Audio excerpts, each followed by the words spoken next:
Hello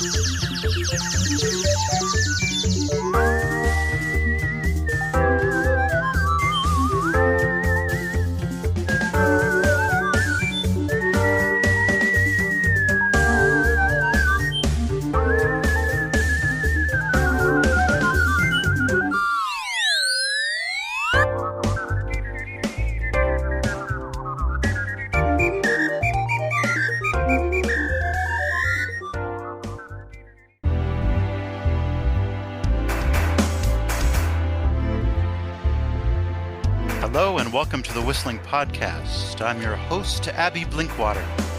Today we have a very special episode of the Whistling Podcast. We are speaking with celebrity singer, songwriter, existentialist Tyler Burba. Hello, Tyler. Welcome to the show. Thank you, Abby. It's been a pleasure, or it is a pleasure, I should say, and it has been a pleasure to listen to the podcast. And I've been a big fan of yours for many years, so this is a dream come true for me. Thank you very much. First thing we do on the Whistling Podcast is ask the most important question. Can you whistle?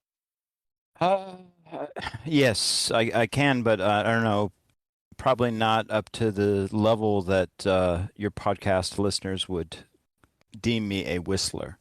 I kind of do a strange whistling armature that is kind of, I don't know, not kosher in the whistling community. It's kind of controversial. I've been punched in the mouth when I've whistled at other whistling events for what people call as, fouling the mouth of the whistler or the God whistler, whatever that means.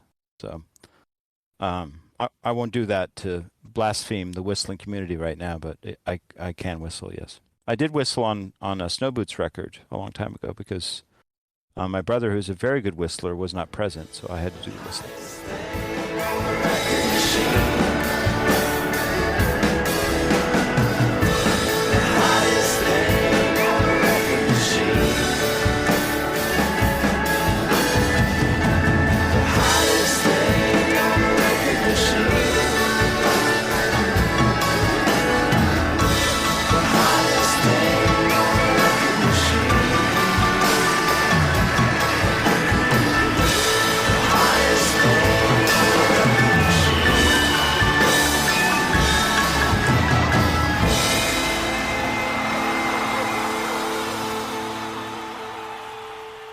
Well, we have a three-part whistle test.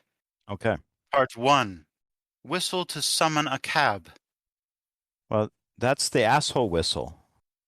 And Yes, it is. even though a lot of people who are present in this meeting would think of me as an asshole, I think that as soon as you learn how to do that with the two fingers, you basically are dropped down to the level of the lowest level of asshole. So I've refused to learn how to do that whistle because I'm already close enough. I'd like to show you that you don't need fingers. Okay, let's see it. The second part, whistle in surprise. Not bad, all right. And the third part is whistle the Irish Spring commercial.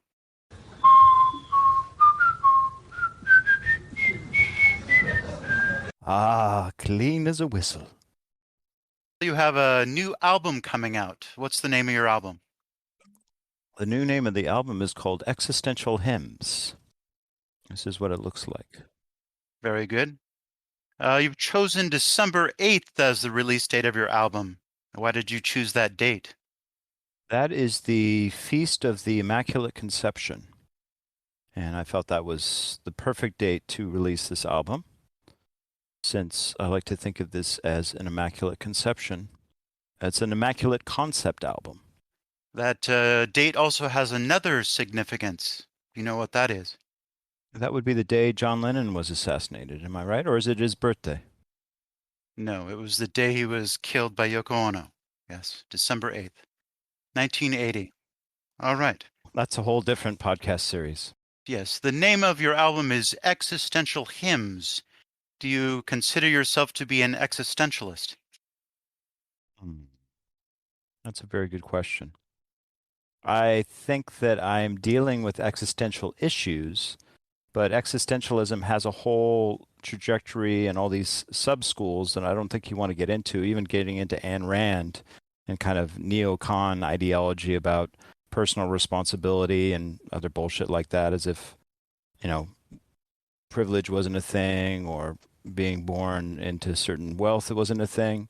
So I wouldn't call myself an existentialist for those tainted reasons, but I've definitely deal with existential issues on a daily basis. Every time I look in the mirror in the morning, every time I see my reflection in a cup of coffee. I see. I should say cup of Sanka. Do you see clouds in your coffee? Yes. Well, let's say you wanted to give a very basic definition of existentialism. What would it be?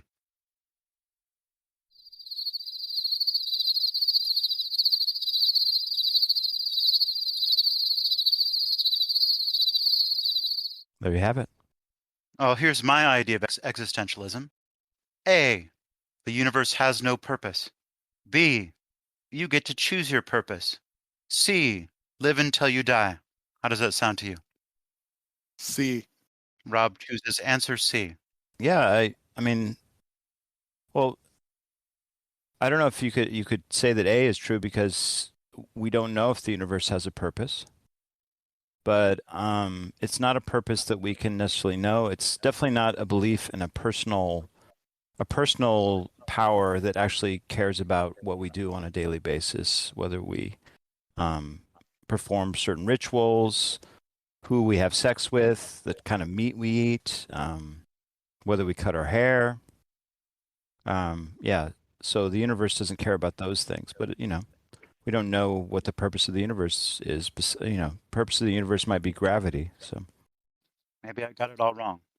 Need to go back to the books. but you're absolutely right about the live until you die. That's the personal responsibility. So the meaning of life is, I guess, my definition of existentialism is that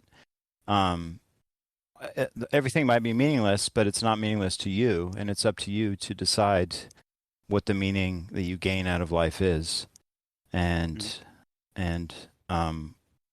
what's important to you and important to your friends and family, and that's enough. And you don't need to have some kind of a higher being or personal God to make it have any meaning. It already has enough meaning in your interpersonal relationships and for yourself. That's beautiful.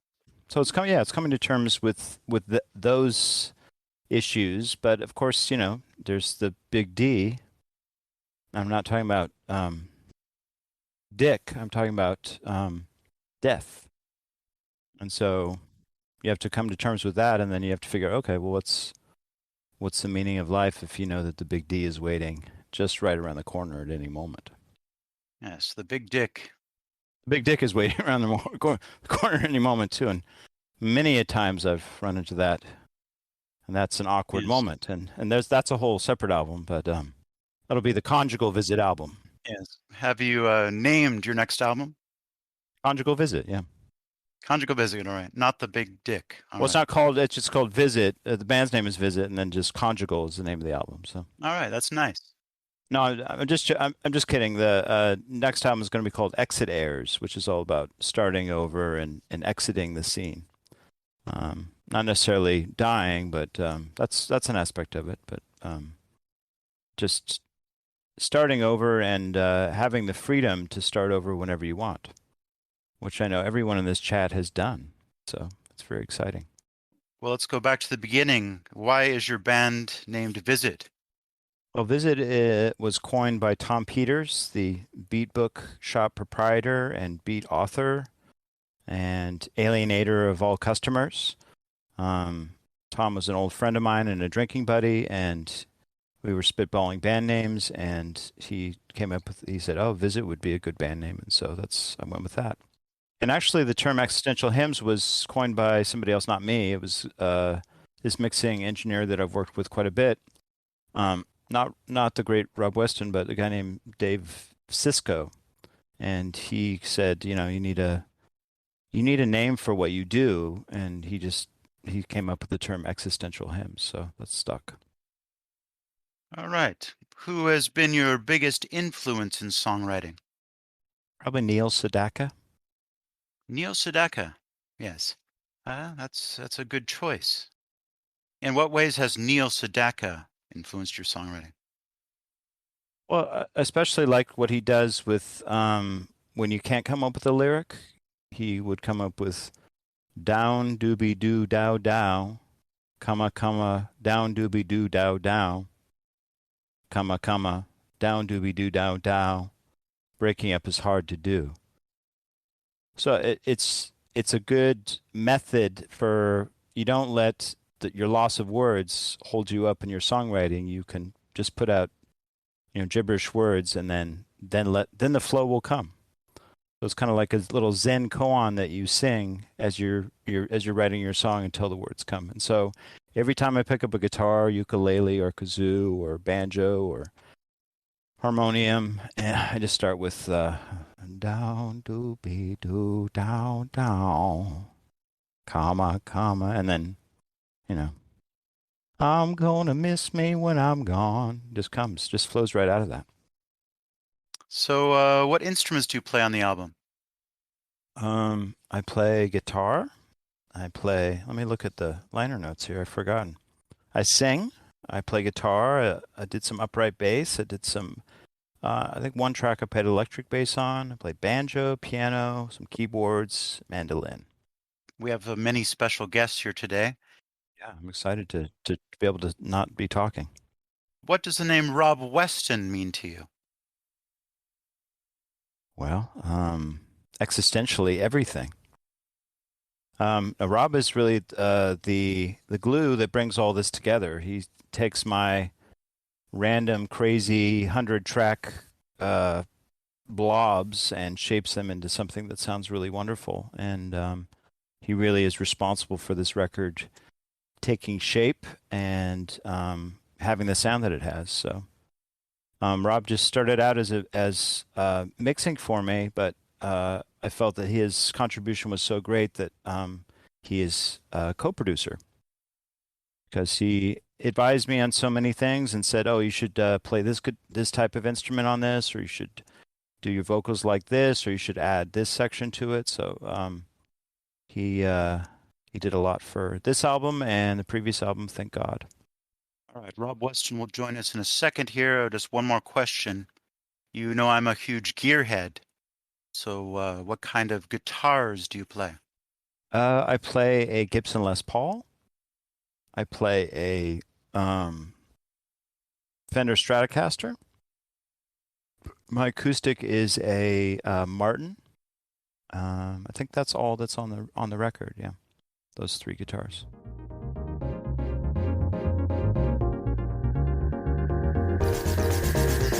Joining us now from New Orleans is Rob Weston. Nola. Yeah. Hello, Rob. Welcome to the Whistling Podcast. Thanks, Todd. Or thanks, Abby. Whoops. Edit. Oh, secret's going to come out one of these days. And don't worry. I always check these names to make sure no one else in the world has them. Okay, good. I always Google search them. That was something I was going to ask you about, but you answered the question for me already. All right. Well, Rob, you are the mixologist on this album. Uh-huh. Tyler, I thought you quit drinking, so why would you need a mixologist? Well, that's exactly why I needed a mixologist, because I quit drinking. Because your recordings tend to sound much worse after you quit drinking, sadly. So I really needed some help. I make a hell of a Mai Tai. Do you make non-alcoholic drinks as well? I do make non-alcoholic drinks. I just poured myself some water about 10 minutes ago. Boom. Classic mixture. I like the basics. Simple. Rob, you have mixed 2 of Tyler's albums. Uh-huh. Actually 3. Well, three really. 3. Oh, that's right, yes. Yeah, the Pynchon album. If you're the academic type and dying to learn more about music and Thomas Pynchon's novels, you might want to procure Pynchon's Sound of Music by Christian Hanke. Brought to you by Diaphane's Publishing House and available at tinyurl.com/Pynchon Music. Groovy. Think of all the many times you were reading one of Thomas Pynchon's novels, came across one of his lyrics, and yet didn't know how the tune went. Well, you needn't puzzle anymore, for here is an album of interpretations of many of your favorite verses, recorded for your convenience by the band Visit, and containing 18 instant classics. Tap my head and mark my brain, stick that needle in my vein, slide through, snap to, and we so free, out walking by the sea. Listen to trains go whistling through, nights without you down in Middletown, New York. The moon in Pisces, it's a Saturday night. Rooney Winsome, king of the decade dance. And it isn't a resistance, it's a war. It's a war. High above the LA freeways and the traffic's wide. Yo-yo dime, contracts flee. Now Everybody is one of the finest collections of Thomas Pynchon songs to be released in 2020. It's not available in stores, so visit us at now-everybody.party and order your CD or MP3s, all for the low introductory price of $19.37. $19.37. That used to be like an ounce of weed, man. Tyler, tell us a little bit about the Pynchon album. Well, the Pynchon album came out of these talks that my friend Christian Hanke did in New York on the author Thomas Pynchon. And he wrote a whole book called Pynchon's Sound of Music on the music in Pynchon's novels. And Pynchon not only mentions and drops a lot of references to all kinds of different genres of music and artists, and music's a huge part of his writing, but he also wrote a lot of lyrics. And sometimes there's like direct instructions or allusions that he makes to, oh, this is to the tune of this or whatever. But most of the time it's up for interpretation, how the lyrics are supposed to sound. And so when Christian gave a couple talks in New York, he asked me to set a couple of the lyrics to music. And so I did. And then after a while, we had enough for an album. And so he said, you should do an album of these songs. And I said, I will if you produce it. And so that's what came about out of that collaboration. We're currently working on a big band project of, so there'll be a volume 2 of the Pynchon album where we're going to hire a full big band, and we're currently writing the arrangements for that. So that's in the works. Sounds awesome. People can't get enough big band these days. No, it's a hot genre. All right, Rob, I have a question for you. Did you enjoy mixing this album? Yes. I mean, I loved it. It was sort of like a trial. Like once it's over, it's a great feeling. And the process was pretty incredible, but it was really difficult. But in really good ways where I learned a lot and had a lot of fun trying to get everything to fit together. So, yeah, I mean, I'd say yes. I'll say yes. It was definitely work, though. Yeah. What was your biggest challenge in mixing this album? Well, some of the songs had a lot of tracks on them, like many instruments, which, I mean, Tyler is a brilliant arranger and songwriter, and it was incredible. And I would say that it maxed out my skill level of being able to blend tones together to get them all to have a distinct voice within the mix.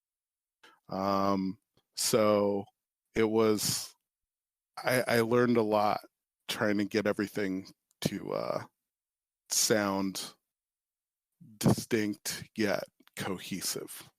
Okay. Sorry, I started to fall asleep at the end there. Oh, Let's sorry about see. that. I'll try to be more entertaining. Uh-huh. So, Rob, you've actually played with Visit before. Yeah, Is that I true? played. It is true. Yes, What instrument do you play? I play bass, Bass. Okay. Bass guitar. bass guitar, electric bass guitar. Yeah, 4-string. Typically a Stingray. Yeah. Stingray. What company makes Stingrays? Music Man or Fender, depending on the year. Mine's a Music Man. It's 1981, so it's post Leo Fender Stingray. Other than mix albums, what do you do during the day? I usually sleep during the day, because at night I work at a little bar here in town, running sound. So, like last night, I got home at about 3 in the morning, mixing a crazy metal ska band from Nashville that was loud as fuck, and my ears are still ringing. But it was a great show, and yeah. I can imagine there's some great music. Yeah, the night before last, I did sound for Grammy award-winning pianist John Cleary, who was Bonnie Raitt's piano player for like a decade, and that was a pretty amazing show. Crazy old guy. He can really, he can really tinkle the ivories. That guy. That's great. Yeah. Rob, do you have any questions for Tyler? Do I have questions for Tyler? Like in general, can I ask anything? Anything, yeah. Uh, I'll ask Tyler a question first. Tyler, will you use Rob to mix your next album?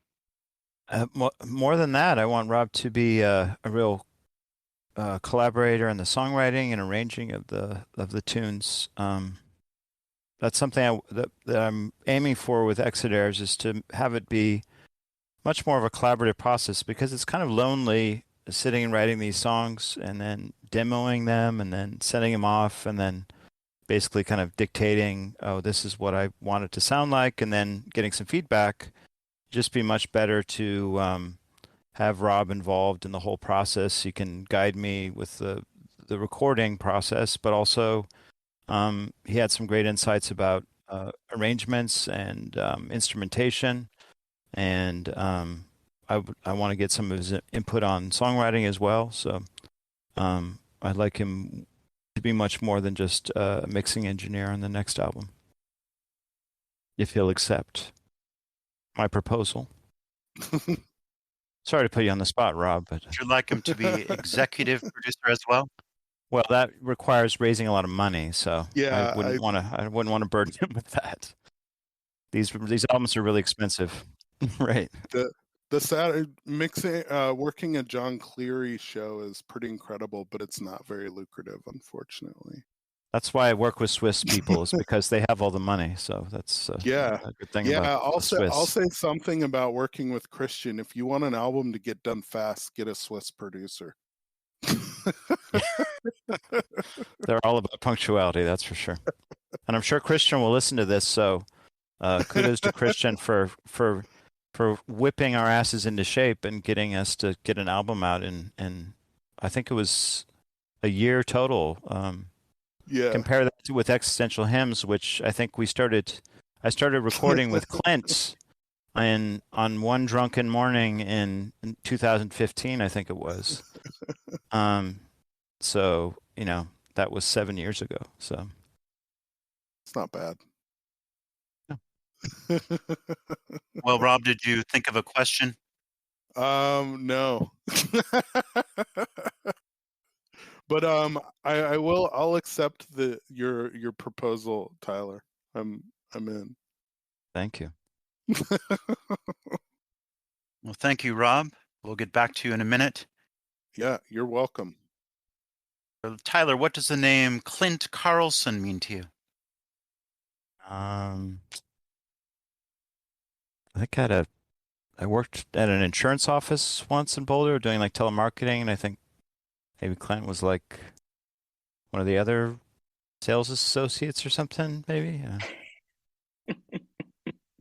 I'm only kidding, of course. I was the groundskeeper. No, I should qualify that. Clint is a longtime, very close friend, and we met in not the ideal circumstances for a lasting friendship or even a lasting musical collaboration. We met in a band where, just to let you know, just to get a sense of how vast the turnover was in this band. I was in the band for 3 years. I had to quit the band twice, and there, within this band, I counted 25 members within those 3 years, and that doesn't include me and the primary member who stayed in the band the whole time. So basically, all the other members went through 25 members in 3 years. So, but anyways, no, Clint is my favorite drummer to play with, and he's a brilliant musician in all other ways too. He's a great songwriter. He just lives and breathes music, and I also want him to be. Maybe I'm getting ahead of myself here, but be much more of a collaborator on this next album or in future albums, however they manifest. Another proposal.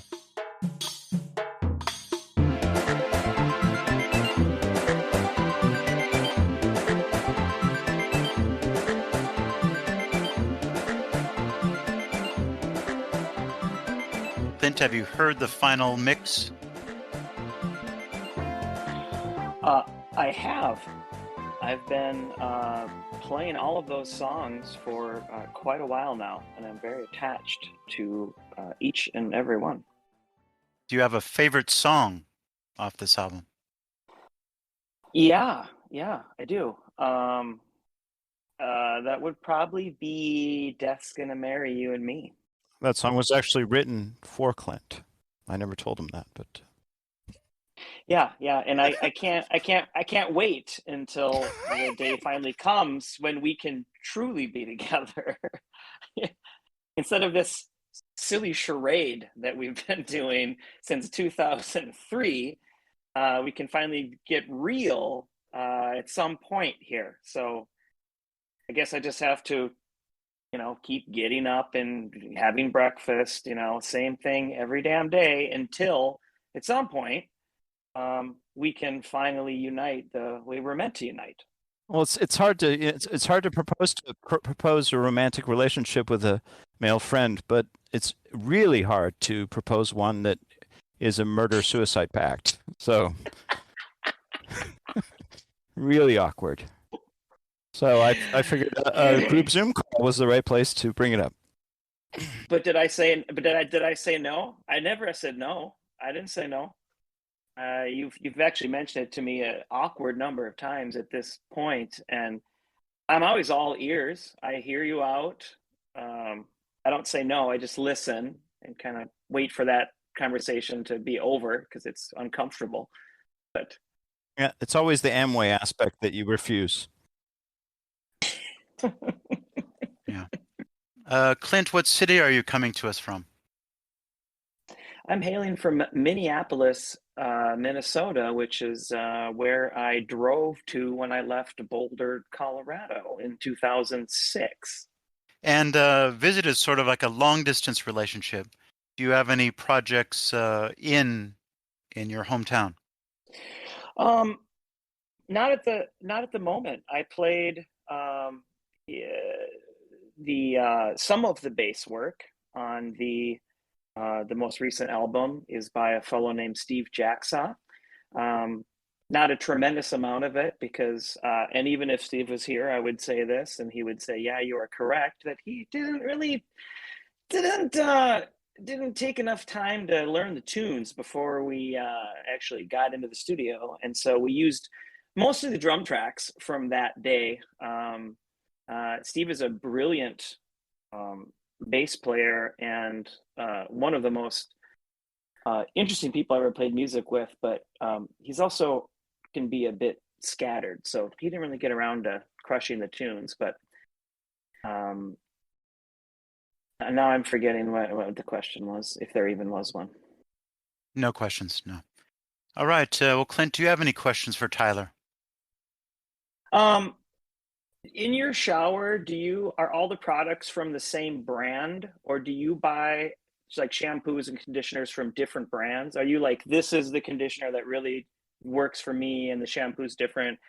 Is the body wash different? Or are you like, I'm a Prel guy and you have all Prel stuff? I'm just curious. Well, I guess probably 15 years ago, Sally Jesse Raphael had a whole line of body care and hair care products. And when she went off the air, I saw the writing on the wall, so I stocked up. So that's been my go-to. What's the name of that brand though? Sally Harry Raphael? Or what is it? Because that would work. Sassy, it's sassy. It's hard to say. Sassy Sally.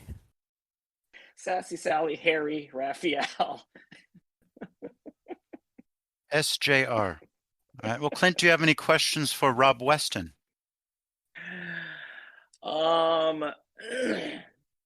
Yeah. I would be curious to know two things, and they may or may not be the same thing. But what is your favorite song from the album, and what was your favorite song to mix? I think that the answer is the same. It's shit. It's the tune, the second to last tune that you released as a single, Tyler. What was it called? I'm just blanking out right now. Laughing at the Past was the first one? It wasn't. It's not Laughing at the Past. It's the one about Christopher Hitchens. Born Sick and Commanded Well, yeah. Yeah, Born Sick and Commanded Well. I really, there's so many parts and really great parts, and it was like, going back to the question about whether or not the album was fun to mix or not, like that was the biggest challenge and the biggest, like, most cathartic feeling of accomplishment out of any of the songs, to get it to sound, because I could hear it in my head. I knew how I wanted it to sound, and it was tough to get it there. And just the song, like, I've had enough time. I decided after we got done mixing it and we were waiting for all the mastering stuff that I wasn't going to listen to the album again until Tyler sent me the masters. So I got to hear it kind of fresh. I think Alan Parsons, who famously mixed like Pink Floyd's Dark Side of the Moon, he had this thing, he was, mixed 1 million albums, and he said, if you take 2 weeks off and then you listen to a song you've been mixing, you have about 45 seconds where you can hear it like a normal person before your mixing brain kicks in. And I got about a minute of just like almost feeling like I'd never heard the song before and being like, I would buy this album. This is a fucking great song. So yeah, Born Sick. That song is cathartic, and the climax of that song just blows me away every time. Yeah. What's your least favorite song on the album, Rob? My least favorite song, well, it didn't make it onto the album. What was the name of that one, Tyler? It's like I've blocked it anyway. Yeah, we just couldn't find the sound for it, and it was. Yeah, remember Clint was disappointed that yeah, we tried like hell.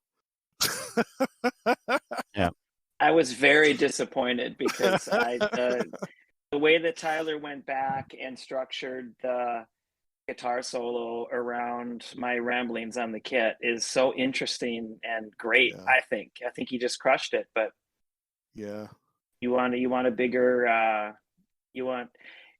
get it. You're going for like that REO Speedwagon lead guitar feel. I don't know. You'll find it. I mean, it wasn't like performances. I don't know what it was, man. Like, it just wouldn't fucking come together. It was so frustrating. Like I can't even. It literally almost drove me insane. Like I mean, that was crazy. I think that was my fault though, because it was we couldn't get the rhythm guitar sound right. Don't worry, we'll bring it back for. Yeah. Maybe I should have told you this before I proposed that you work on the next album, because I'm thinking we should come back for the next album. You're like, Well, fuck that. I can change my mind. That's true. You do No, have that I right. love that song. I love that song. We'll get it. Michael, can you read back where he said, "I'm in"? Legally binding interview. Yes. The solo that you played in that little bar many years ago in Minneapolis, which the video is on YouTube, you destroyed that solo when we did that with Steve. I've watched that so many times. It's incredible. What's the name of that song? Not for a Not while. For a while anyway.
It's hard to say the things I need to say, but I don't want to lose you, not for a while.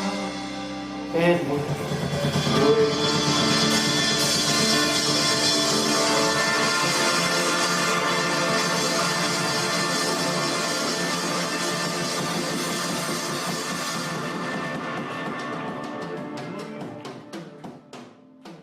Well, let's talk about each of the tracks on this album. I'll read off the title. You tell me a few words about it. So Much More. I lived out of the way of every door I closed, compelled by night, but to drift toward light and nevermore.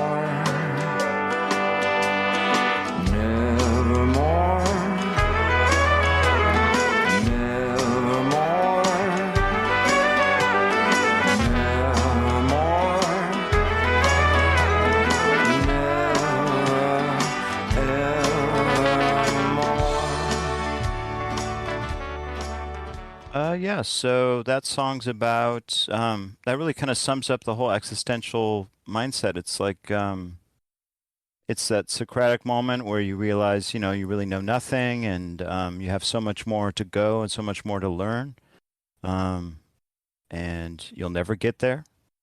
That's what that's about. And also that, I mean, as musicians, as human beings, as, students of whatever, you're like striving for, I'm going to get to the place, the there, and you just, you get to a point where you realize, there's no there, that this constant state of becoming is what life is. So you're like, oh, fuck. It's liberating, but it's also like oh, well, it's very exhausting, which is another aspect of existentialism, is that fatigue, it's just like the fatigue of constantly becoming is pretty grueling. And especially once you quit drinking, because that certainly helps a lot with the fatigue. Or it makes you feel like you're at a place where you aren't really. So, but it's also invigorating because you're not done, so you just keep working and working and working and working, so much more. All I Think Is You. Either won't let be what brings its ecstasy. Blind nature holds its hue, but all I see is you.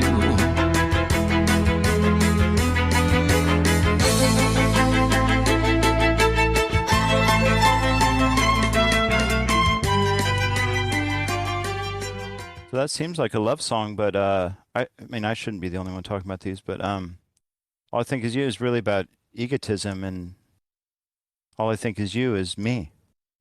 So it's like it's about your image of yourself and self-awareness, and in the kind of negative sense of being self-conscious and projecting an image of yourself for yourself, and then trying to overcome that.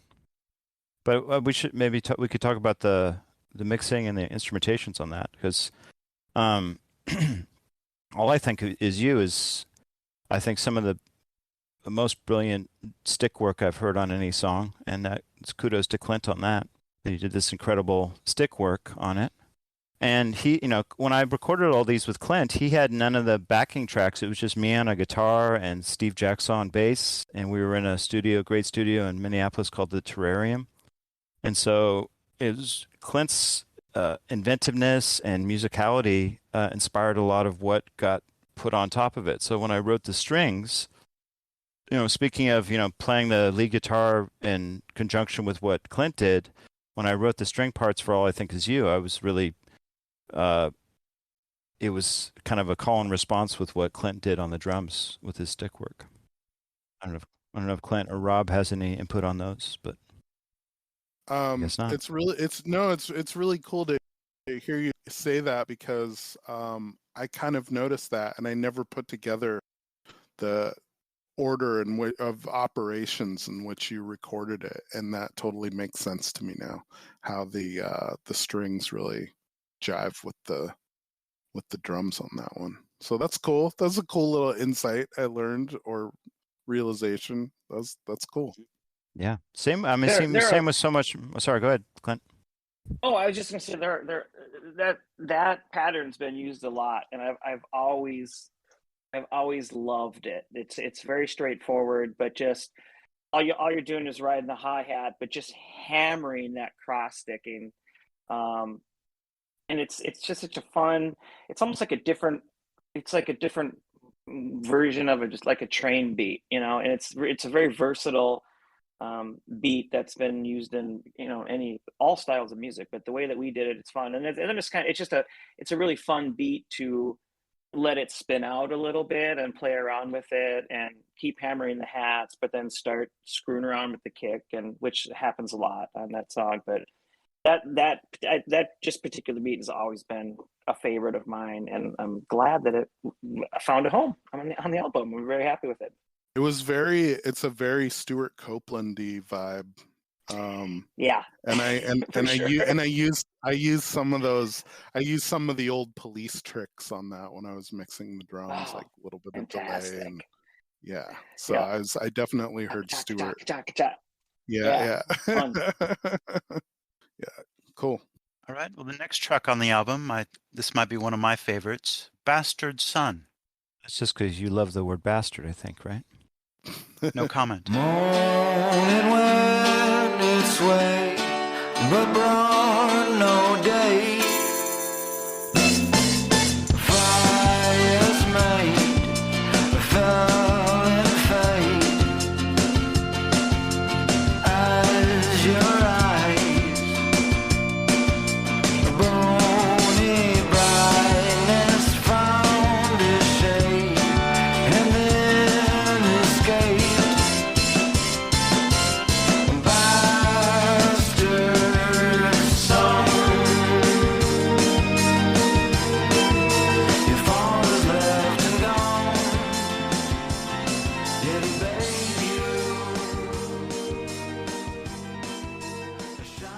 Well, so Bastard Son, it started out as just an idea that I worked on with Carlton DeWoody when I was in Snow Boots with him.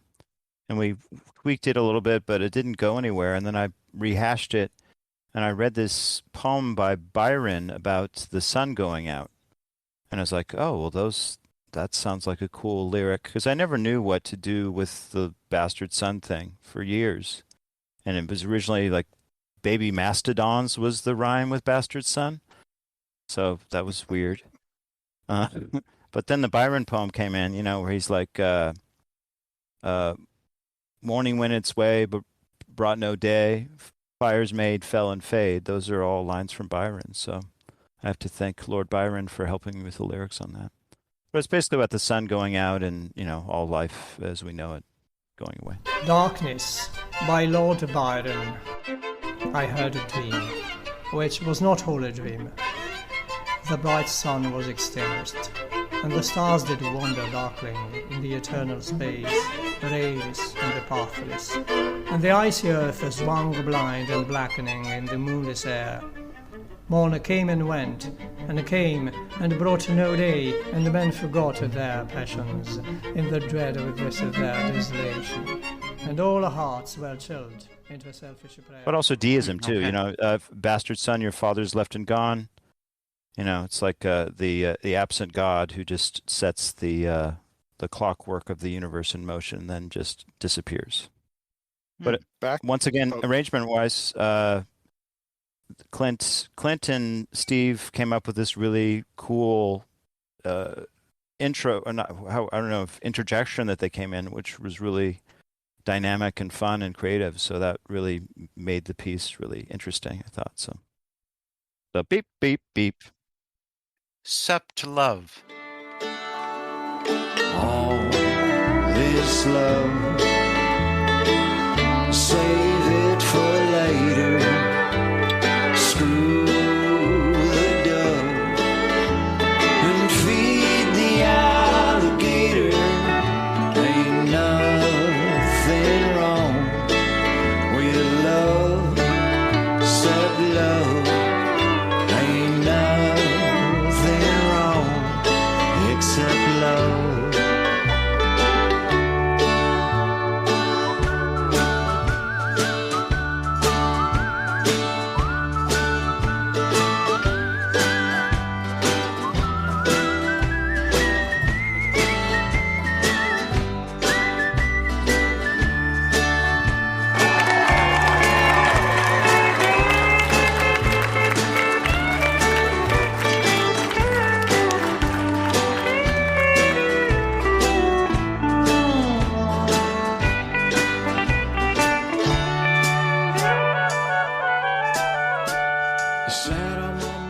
That was a collaboration with this Costa Rican woman named Allegra Pacheco.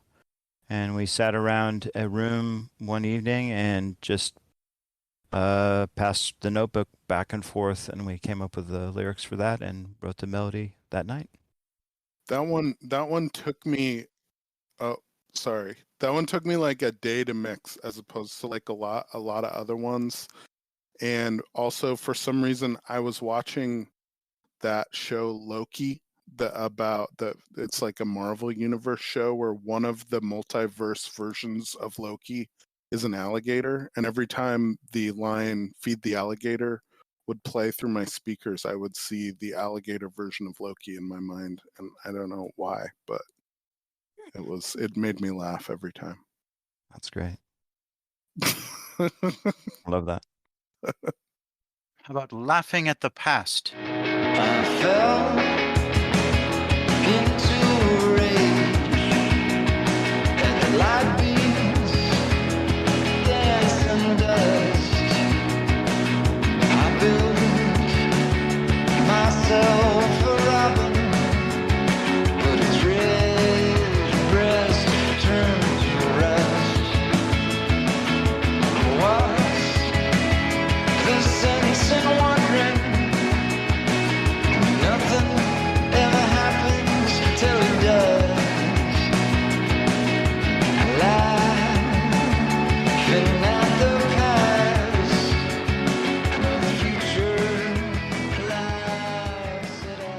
was started in Saas-Fee, Switzerland. I wrote it on a ukulele and never knew what to do with it, and then just kept adding more parts to it. That's why there's like 17 different bridges to the song. But then to keep it interesting, I had to, mess with instrumentation. So that's why you have like one of the verses as a breakdown with a harp, and there's a breakdown with just strings. Yeah.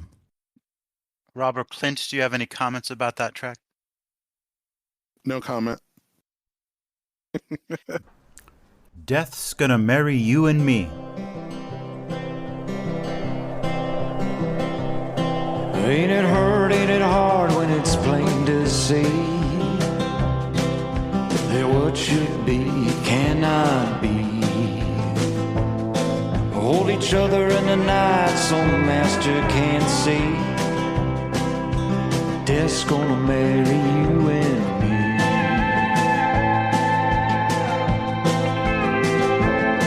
Though I scratch and I search, I can't find a way. The only way is Judgment Day. If we wake up in the light, I'll no longer see. Death's gonna marry you and me. Yeah, I'm not really sure what that song's about, but I wrote it. It came to me very quickly. I was taking a bath and reading this book called Ajima and His Son, which was about the slave life and about a forbidden love on a plantation. And that line came to me, and I wrote the rest of the song fairly quickly. One of those nice gifts of the God that doesn't exist, that when the song just comes quickly. So I have a question for you, Tyler. How does the Christopher Hitchens thing relate to that song? Because I thought I remembered you saying at some point that he had something to do with the lyrics, or am I getting that totally wrong? It's the next song, Born Sick and Commanded Well. Oh, okay. But nice segue, Rob. That's good. Thank you. Abby, is it okay if we go to the next song? Sure. Born Sick and Commanded Well.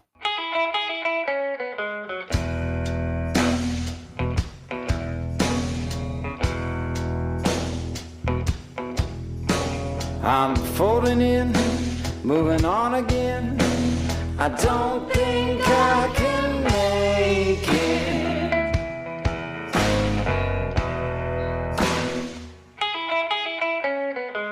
Another friend shuffled off and then I don't think I can take it.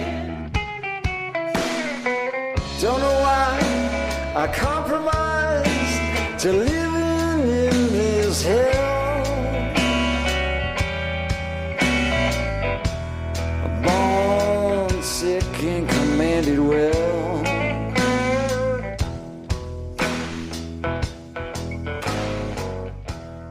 So that's a direct quote from Christopher Hitchens. And a lot of the lines are inspired by Hitch's atheist talks that he gave. Like, all the while with cross-armed indifference, all the while, it comes directly from Christopher Hitchens. There is no totalitarian solution to these problems. There is no big brother in the sky. It is a horrible idea that there is somebody who owns us, who makes us, who supervises us, waking and sleeping, who knows our thoughts, who can convict us of thought crime, who can judge us while we sleep for things that might occur to us in our dreams, who can create us sick, as apparently we are, and then order us on pain of eternal torture to be well again. To demand this, to wish this to be true, is to wish to live as an abject slave. It is a wonderful thing, in my submission, that we now have enough information, enough intelligence, and I hope enough intellectual and moral courage to say that this ghastly proposition is founded on a lie, and to celebrate that fact. And I invite you to join me in doing so. Thank you. Yeah, so I was a big Hitch fan for a long time, and he definitely inspired most of the lyrics on that. A lot of them are just direct quotes from him. And then I the should give a shout out tempo. to. Sorry, go ahead. Oh, I was just gonna say, the tempo and the sparse drumming is, I love that about that particular song. We didn't use, we never have on any Visit albums. We've never used a click track. And a lot of people who don't play drums don't know that it's much harder to play slow than it is to play, just to do a barn burner, and because everything kind of mixes together and you get away with a lot of shit. But a really slow kind of song like that lags sort of on that back end of each beat, it's hard to do. And it came out so nice when the way that you guys came back and put everything on top of that original kind of heavy laggy thing that I was trying to get done in the studio here. You just never know how that's going to translate, and you guys stayed in that pocket afterwards when you put everything on top of it, and that's so impressive to me that you guys are able to keep that feel after I recorded it here. It's awesome. I remember in the studio, that was one of the hardest ones for us to record. And I remember Clint giving me that look like, you motherfucker. Yes, absolutely. After we had done 3 takes of it, and you just like, oh, we got to do one more. And he was just like, because there's so many damn parts to it, and it builds so slowly.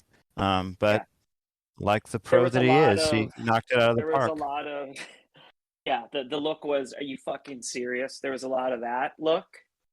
And I don't know how many people know that we tracked it. All the drums are tracked in one day.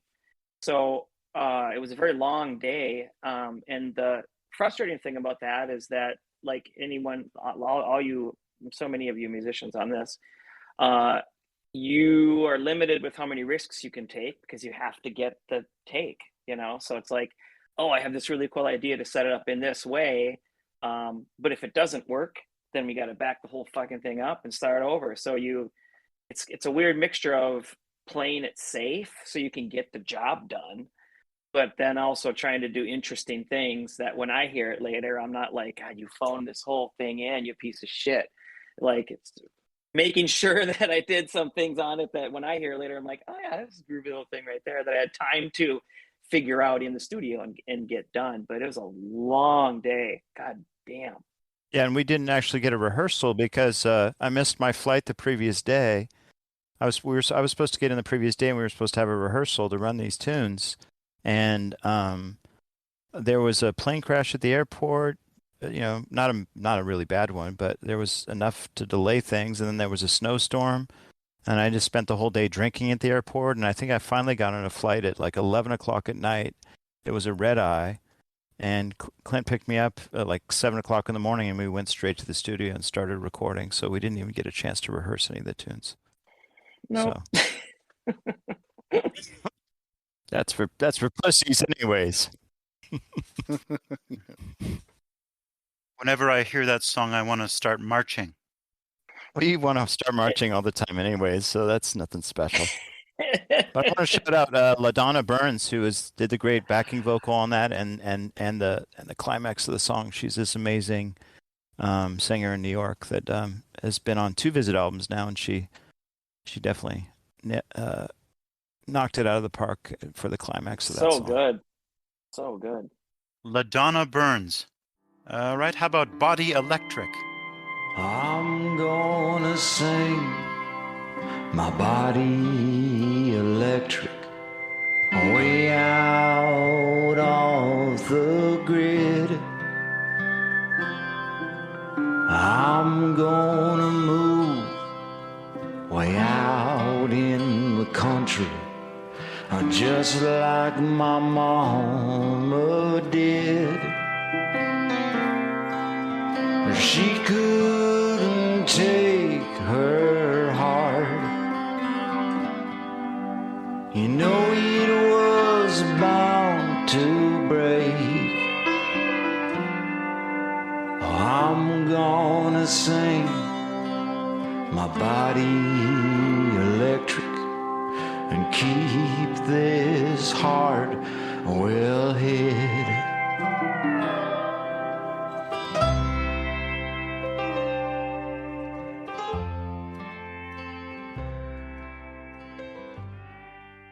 So that was commissioned by the same woman I co-wrote Sept Love by. She had this kind of telephone idea for artist. So her idea was Body Electric, and so she gave me that idea, and I created a song, and then we passed it on to her brother, and the idea was that it was going to keep passing on, then it would make this body of work. Her brother got this song, and he was like, I don't know what the fuck to do with this. And that was the end of the collective project, but the song stuck. And the song's really about, like, I had bought a cabin in upstate New York, and it was about starting a new life, and it's about our mom dying, tragically, too young. So it's about all those things, and going back to nature and the natural world, and finding some solace in nature when nothing else quite makes sense, just to bring the mood down to a somber level. Mm-hmm. Is there any reference in there to Walt Whitman? No. Didn't he write a poem called who's Body that? Electric? I was basing off that song from the Fame soundtrack, so I don't know what you're talking about. All right, let's see. How about I Don't Feel a Thing?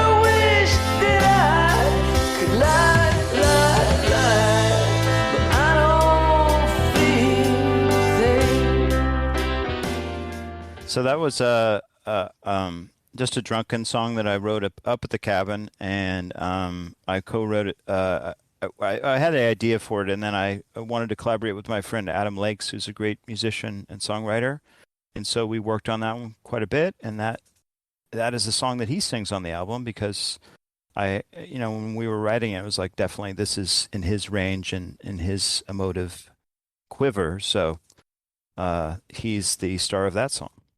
And there's some great saxophone work on that, great saxophone solo by this, I don't know, this guy's really kind of hard to work with. He's kind of a jerk, and I don't know, I'll just say it, just kind of an asshole, but he's a really talented saxophonist, and so I was really glad to get him on them. His name is Tood Barba, I think he's some kind of a Dutch name or something. Tood Barba. Well, tell us more about Adam Lakes. So Adam Lakes is someone I've been collaborating musically with since 1999. I started out just being his engineer, working on his songs, and then we became songwriting partners for a while and actually lived together in Boulder. And then he moved to New York, and he still has a band in New York that I play lead guitar in. And we've been working on an album or two in the last couple of years, and he's a really great songwriter, great singer, and really... he really captures the duende in his music, and definitely somebody worth checking out. Rob, I remember you telling me that you were trying for a specific sound on this song. What sound were you going for? For some reason, this song reminded me of the sound of the Saturday Night Live band, like the 80s Saturday Night Live. So I played the bass part on that, and I was totally trying to cop that sound when I was mixing the horns. I think I sent some notes to Mr. Borba. I can't pronounce his name either. I don't know. Anyway, like play more like Michael Brecker, and to which the response was "fuck you," Fuck. That's Michael always the Brecker. response, though. But then he sent me some more tracks, and out of spite, I think he out Breckered Brecker. even. It was incredible.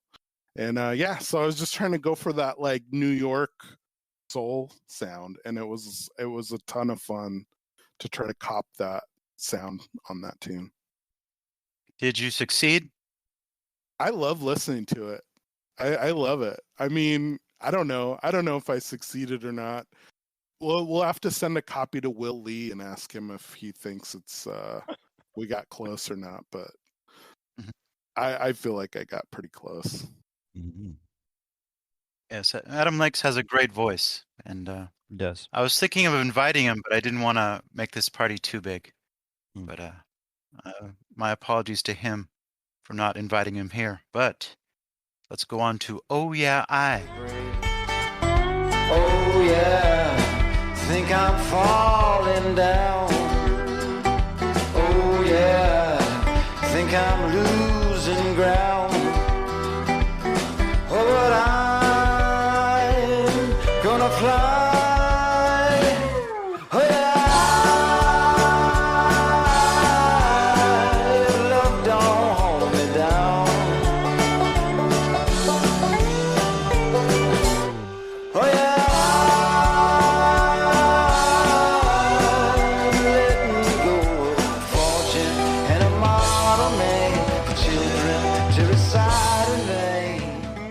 So, I had a bit of a writer's block for a while, so I was just like, oh, well, I'll just take a clip of another song as a springboard. So, Oh Yeah I, can anybody name that tune? Oh Yeah. Oh Christ, what is that? You're gonna be very mad at yourself when I tell you. The Pogues. It's not the Pogues? Okay. I Want to Hold Your Hand. Oh yeah, Beatles. Okay, Ah, of course. Went with an obscure band. Yeah. I use that. I've been using Beatles middle eights in my EDM songs recently, Mm. just in case I don't have any ideas of my own. So you have this have this wacky A section, then all of a sudden it's like the middle section of Obla Da. Yes. All right. Somebody's daddy now. I won't return to a time when all my buddies was the drinking kind. So let me lay to rest all your wives in your house. I'm somebody's daddy now.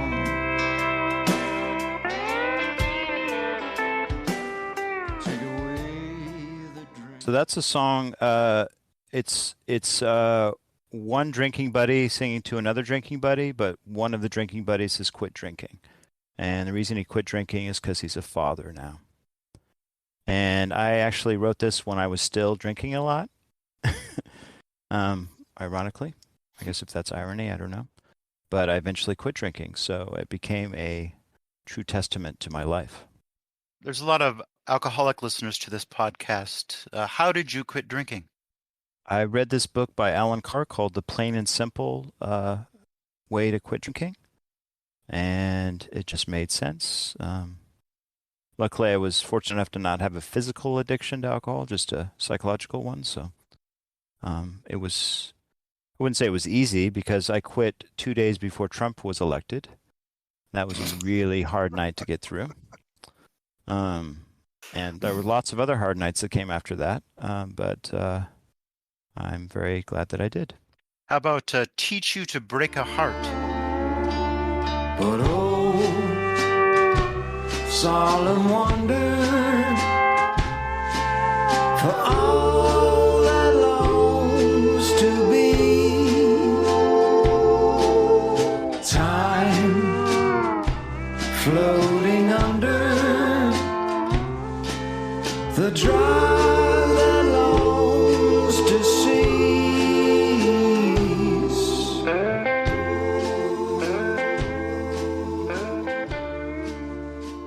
Well, this is a great segue to bring Steve into the conversation because Stephen Affleck was visiting me in New York City when he worked in Washington, D.C. For a weekend, and we spent the whole weekend making up songs. We have a group, a collective together that does all improvised music.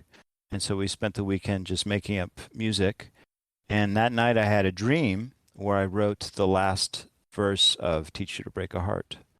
And I woke up in the morning and was like, oh, this is something worth keeping.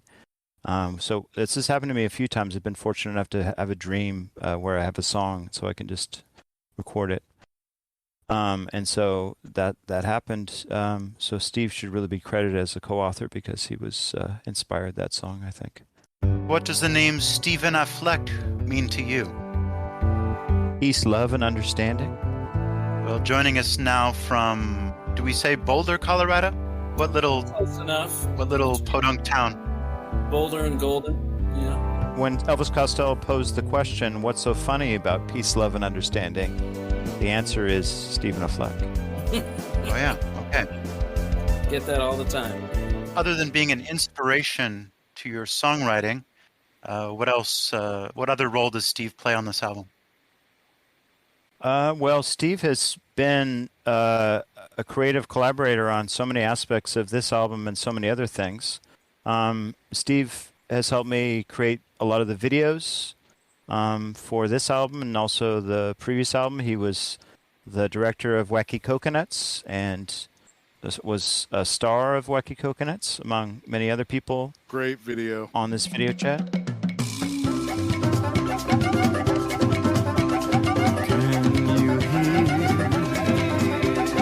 Can you hear Wacky Coconuts, Wacky Coconuts, Wacky Coconuts, Wacky Coconuts, thumping in a syncopated island melody continuously. And he's helped me shoot a bunch of videos in New York and came up with a lot of great ideas. He also is a brilliant painter and graphic designer, and he is responsible for the absolutely beautiful cover for this album. Yes, it's a great cover. Thank you. All right, well, Steve, what do you have to say for yourself? Yeah, I would. The cover was also the painter Bellini from the Renaissance period, and I just kind of tweaked it in a few ways, so I can't take all the credit, but it was a lot of fun, and it's been a lot of fun making the videos as well. Flying out to New York City and doing some filmings have been a blast. Tyler, do you want to mention your other musical project that Steve is involved in? No.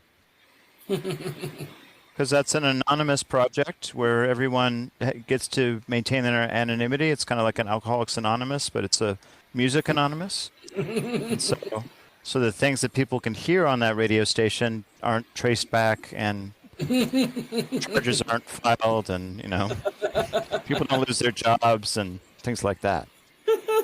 So, but I recommend to this podcast that they do an interview with that group, but I'm just not going to say who they are. Rob or Clint, do you have any questions for Steve? Clint has met Steve, but I don't know if Rob has met Steve before. No, we've never met. But I will say again that I laughed really hard while watching the Wacky Coconuts video, and I think it was brilliant. Really captured the spirit, and it was incredibly entertaining. I laughed for however long that song is, plus like probably an additional 5 minutes afterwards. So good solid 10 minutes of laughter. I couldn't say yes fast enough when Tyler asked me if I wanted to do that. Do you want to set up a green screen in your garage and be a complete fool for 4 minutes? Yeah, absolutely. Absolutely. I do most of the time anyway, so might as well record it. Right. And you were lucky enough to have 2 parts in that video. Yeah, I think we can all agree that the eagle is really the kind of the star of the video. I thought that was you because I saw your crotch, so I recognized that immediately. Yeah. Unfortunately, That's about the same size as an eagle's anatomy as well. So there's not. I wish it was, a Norwegian. What can I say? And we should mention that Steve is the person lacking a head, or most of a head, in the video. This is true. Yeah, left it in the closet that day. Yeah. Steve actually has 2 roles in that video too, so I really see the video as a kind of a fight to the death for attention between Clint and Steve's two avatars. 100%. All right, well, we have one more song. It is called Ugly. Suspended here, hearts above our heads.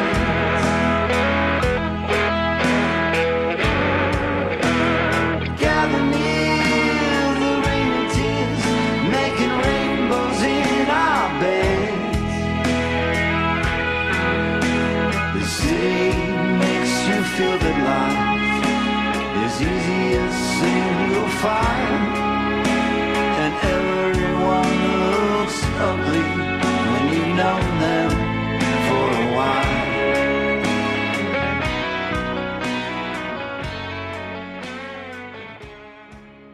Well, that song's all about this guy named Michael Flanagan,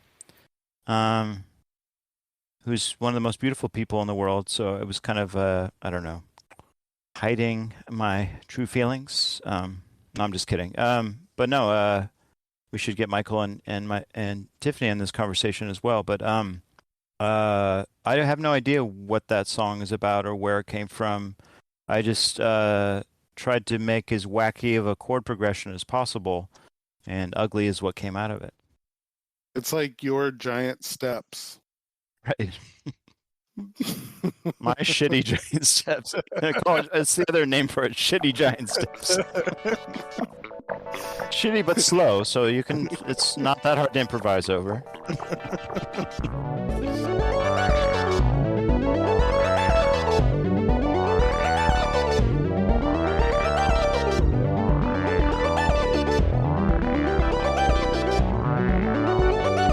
Well, what does the name Michael Flanagan mean to you? Bear mush, Tupelo, and sweet release. Good evening, Michael. Good evening. So what role did you play on this album? I'll be right back. Talk amongst yourself. What role do I play on the album? Mm-hmm. That's a good question. I saw my name in the liner notes, and I was trying to remember what track I participated on. Apparently, I was backing vocals on one of those tracks.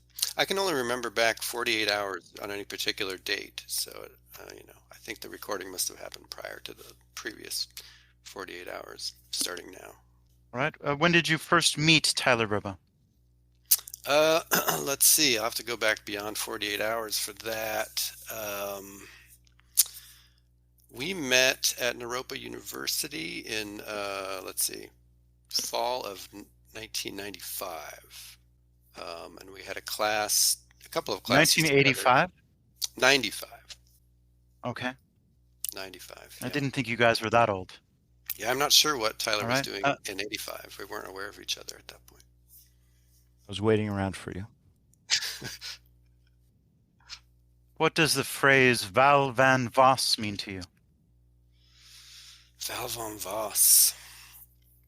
I know it was a song that it was words that came out of Tyler's mouth at some point, but I don't remember how we arrived at those 3 words. Perhaps Tyler remembers. Probably some. Maybe I'm mistaken, but didn't you have a musical group called Val van Voss? Oh, did we call the group that? See, I don't recall. But I think a lot of our songs came out of alliteration. We would just start saying words, and then another person would say a word that either rhymed with that or had some relationship to that sound, and we would arrive at, and then that would become the title of the song eventually. Well, I was lucky enough to attend Tyler's graduation concert in 1998, and my favorite part of the show was your and Tyler's duet. Yes, do you remember that? I do remember that. I'm surprised to hear that that was your favorite. That was I definitely struggled to get through that song. That was a cover of No Te Vayas by a Mexican group, which I can't remember the name of the group. I've been But trying to find that song ever since. I know I've been nowhere. Googling it for decades. No Te Vayas? No Te Vayas. Yeah, it means don't leave me, I think.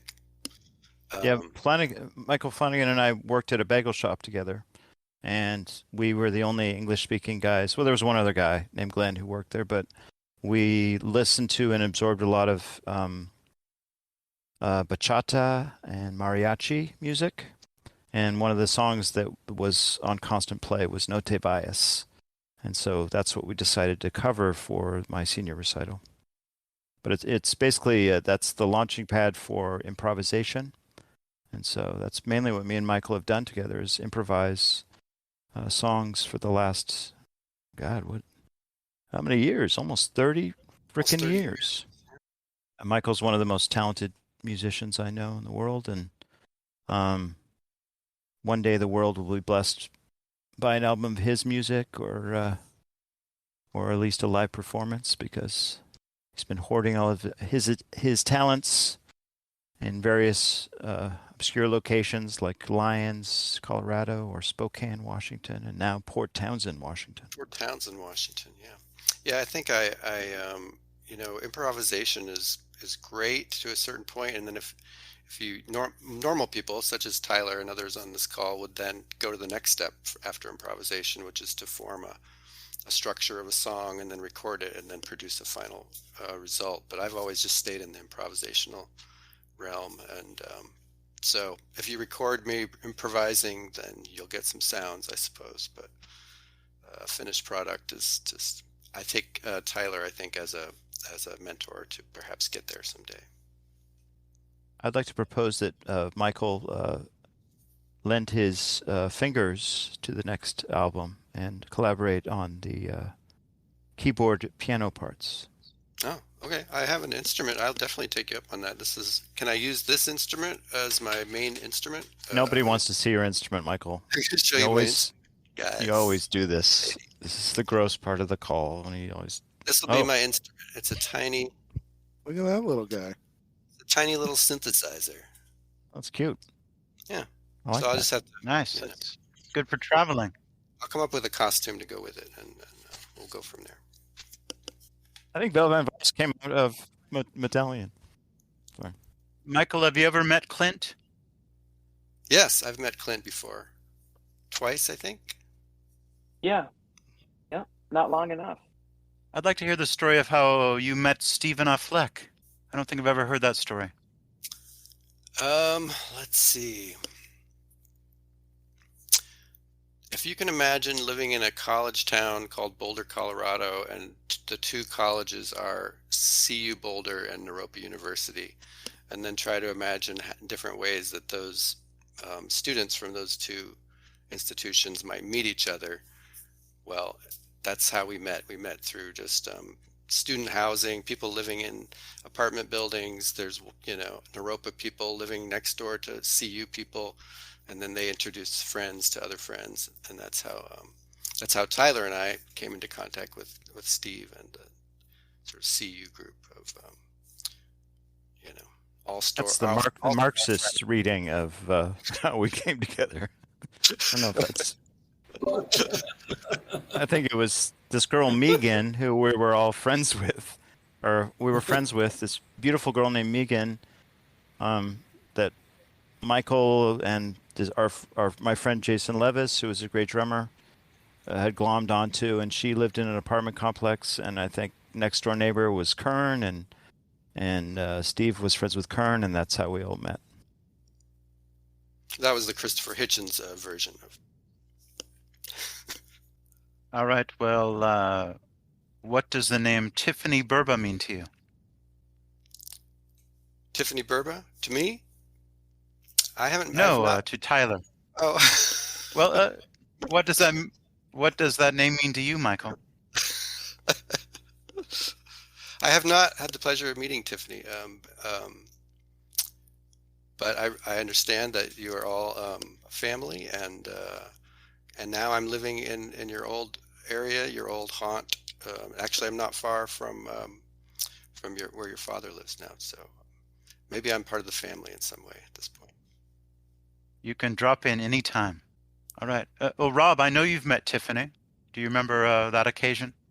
I think the last time I saw Tiffany was at a gig I played with Tyler in North Portland. Visit. Oh, yeah. Okay. And yeah, that was a fun one. That was a good one. Is that the first time you met Rob, Tyler? At the gig? No, I met Rob many times before. Okay. The first time I met Rob was at your going, or as I shouldn't say yours, at my brother Todd's going away party. And when Todd lived with Rob, and there was a party for Todd, and a going away party, and Rob sang a duet with his friend, which I think they had a group together, and I was really impressed by their song that they came up with and their harmonies and the musicianship. And little did I know that I'd be working with Rob so closely later on. Stephen Affleck, have you met Tiffany before? Yes, I have a few times at various gigs and whatnot. She's awesome. All right. And Clint, how about you? Other than that, just that one time we took a road trip to the Black Hills together. Other than that, that's the only time we hung out. But nothing other than that.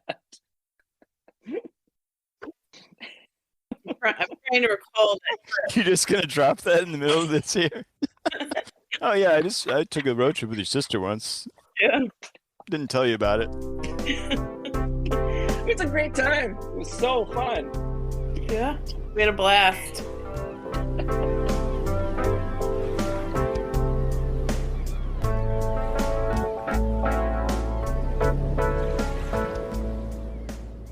Well, welcome, Tiffany. It's nice to see you.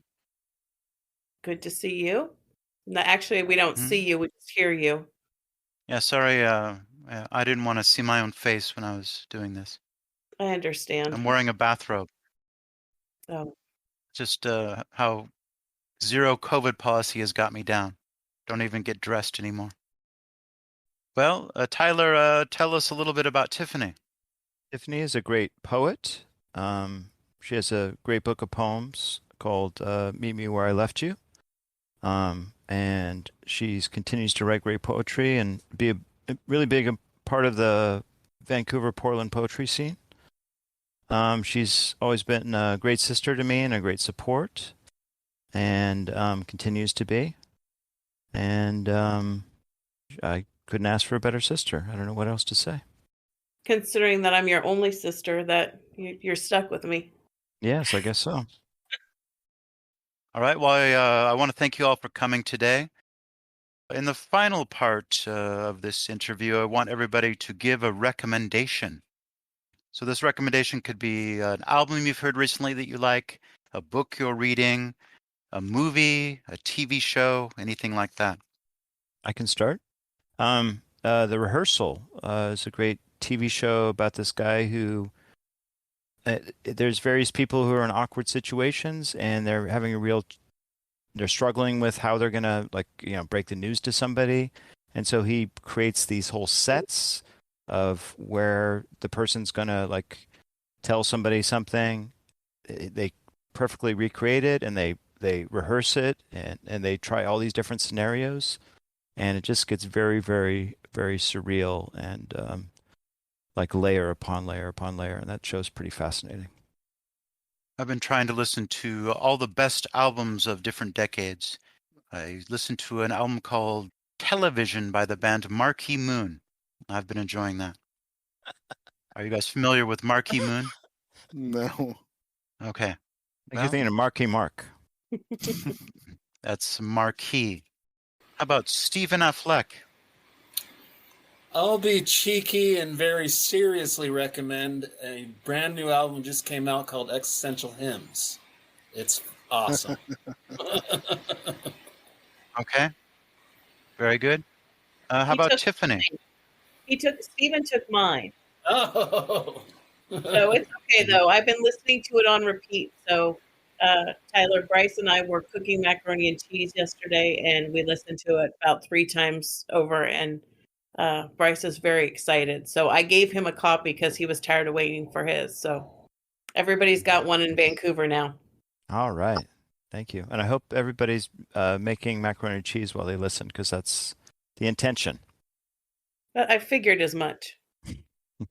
All right, Clint, how about you? The thing that is the freshest in my mind is the Neil Brennan's Netflix special called Blocks. I don't know if you guys are familiar with Neil Brennan. He's a very brilliant comedic writer and stand-up comic. It's phenomenal. It's just highly recommend. And then I'll also throw a quick plug out for, I'm sure everyone's seen it at this point, but if you haven't sat down and watched what Bo Burnham did over the pandemic, watch that shit. Unbelievable. Locks himself in a room for I don't know how many months and doesn't leave, and creates just a really, really incredible piece of art on a lot of levels. I don't know what it's called, but it's incredible. Cool. All right. Michael Flanagan. Let's see. What do I recommend? Well, if you have any kind of toenail fungus or any sort of like athlete's foot, I would recommend putting like soap or soapy water between your toes every night before you go to bed. You might find in the morning that you have less itching. Yeah. All right. I heard Yes, tea tree very oil good. is really good for that too. Yes. Not to tea tree step oil, on your. apple cider Yeah, vinegar. yeah. Yeah, both of those Yeah, things. yeah. Also Listerine, but not the minty kind, the one that tastes like alcohol. The one that smells like Grandpa Jim, right? Pretty much. You probably had athlete's foot of the mouth. I did lasers. I'll do a shout out for lasers. I did lasers. Lasers. Oh yeah. For 18 months, I went every about month and a half, because when I sort of happened sometime through college, every single toenail was just horrifically full of fungus and terrible. It doesn't hurt. It's just very unsightly. And lasers, man, that did it. It was incredible. This could be another album title too, Listerine and Lasers. I'm going to take all this down. So I've been noticing some black-like fungus under my toenails now. I was wondering if I just crowdsource it real quick. What do you guys think about that? What should I do about that? That's cancer. I could Amputation. Amputation. Yeah. Yep. Tea tree oil. Only option. Drink more water. Michael, I'd just like to say that prevention is the best medicine. Yes, keep your feet dry. Right? Maybe use some talcum keep it powder. dry? Oh, talcum Yes. powder. Okay. I have a whole list now at this point. All right. Last but not least, other than tea tree oil, what do you recommend, Rob? So at the beginning of November, I got COVID, which was really unfortunate because it's not even cool anymore. Like nobody cares that you get COVID anymore, which was kind of a bummer. Nobody did like a GoFundMe for me or anything. And so that kind of sucked. But then right after I got over the COVID, after I tested negative, I got about 4 days off and then I got the flu. So basically the whole month of November, I did nothing but watch television, various shows. But I got totally sick of watching. I couldn't find anything I liked anymore. And this goes out to Tyler specifically, but anybody else that's a fan of The Third Man. At some point in the early 50s, Orson Welles did a radio show that's a prequel to The Third Man called The Lives of Harry Lime, and it's incredible. It's really amazing, and it sort of goes into, how Harry Lime ends up in Vienna and doing all the horrible things that he does there. So if you feel like just chilling out visually and not, engaging your visual cortex, It's incredible. It's amazingly well written, and Orson Welles is the voice of Harry Lime in it, and he writes it, and he's a genius at producing radio. So it's all the I don't know if you can use the term mise en scène with an audio program, but it really audially is sets a like very good at piquing your imagination and visualizing what's happening. So The Lives of Harry Lime, highly recommend. Well, I should mention that this idea for giving recommendations is from my favorite podcast about the current events in China called the Sinica Podcast. I thought it'd be a fun thing to do. So I'm going to let you guys go to bed, but if anybody has any final words, please speak them now. I'd just like to thank you, Abby, for hosting this joyous podcast for me, just so I could hang out with my friends again, and my sister, of course, who's also a dear friend. So thank you for hosting, and I love you all very much. Thank you all for being a part of this album and making it happen. Yeah. Pleasure. Tell us where we can buy your album. You can buy the album at existentialhymns.com/store. It will be released on all platforms on December 8th, so you'll be able to hear it on Spotify, Instagram, YouTube, wherever you listen to your music. Brilliant work, everybody. Thank you. Stephen Affleck, final words. Thank you for the wonderful album. It's incredible. Right. All of you. Short and simple. Tiffany, final words. I just am so impressed. Of course, I know all of your names. It's nice to see your faces. Some of you I've met, but the album is great from start to finish.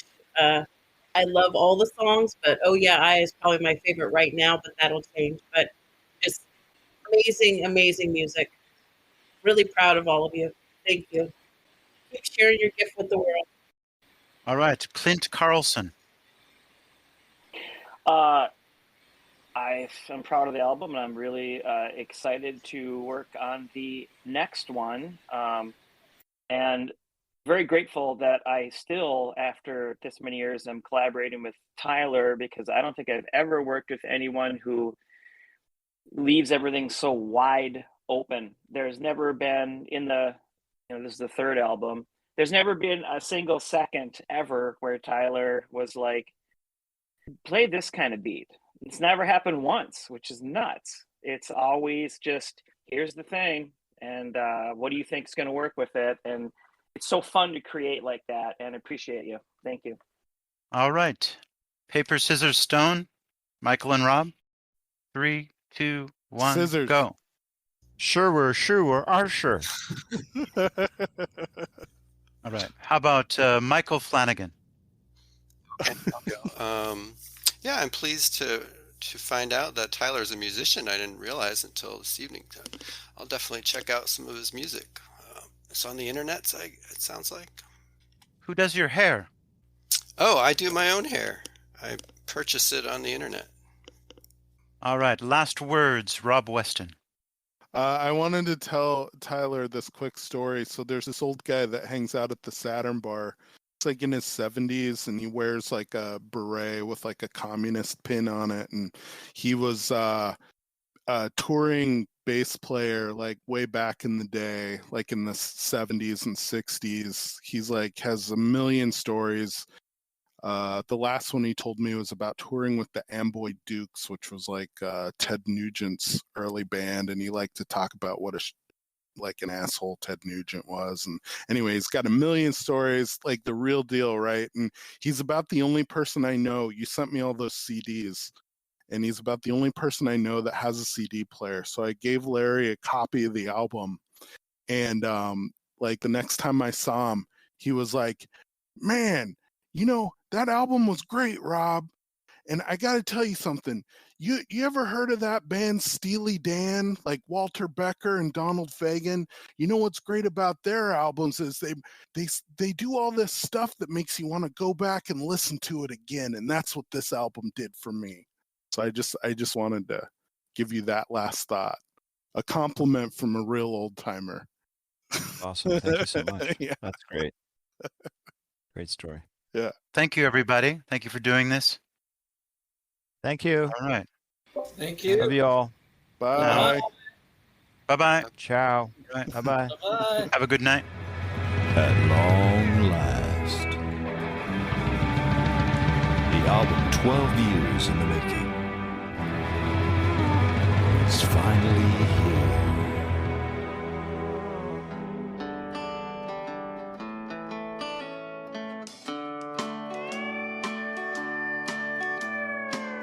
We present to you Existential Hymns by Visit, a collection of lucky number 13 original songs for when you're feeling existential. Existential Hymns is available via digital download, compact disc, or a limited edition audiophile double vinyl LP, specially mastered by industry legend Greg Calvi. Order your copy today through existentialhymns.com.